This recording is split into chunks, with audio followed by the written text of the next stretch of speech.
Hai යාළුවනේ කොහොමද ඉතින් ඔක තමයි එතන එතන ස්පාට 12ට අස්සන වෙලාවක් දා මధ్యాహ్నం වෙලාවේ විශාල ප්‍රහාරයක් එන්න කරලා තියෙනවා. ඉතින් අපිට දැක ගන්න ලැබුණා. ඉතින් හරිය ලස්සනයි. හැබැයි ඉතින් භයානකයි. බිමට වැටුනොත් එහෙම ඉතින් ප්‍රතිප්‍රහාර එල්ල කරලා මේ විශාල විනාශ කරලා හින්දා කිසි දෙයකට බය වෙන්න ඕනේ නැහැ. හැබැයි එක දෙයක් කියන්න ඕනේ. මොකද මේ සුන්බුන් එහෙම වහලට ඔළුවට වැටෙන්න පුළුවන්. ඒ නිසා පරිස්සමින් ඉහළහසින් දැන් නරඹන්න පුළුවන්. හැබැයි ඔයාලා එලිමහටට වෙලා ඉන්නත් එපා. මේවා වීඩියෝ කරන්න ගිහිල්ලා වෙන අකරතැබ්බේට මුණ දෙන්නත් එපා.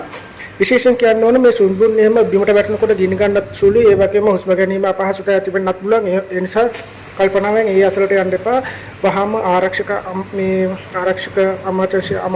අමතන්න 991 කට අමතලා කියන්න මේ මහවල් තැනට වැටලා තියෙනවා. ඒ නිසා ඒගොල්ලෝ ආරක්ෂක පියවර ගනිවි.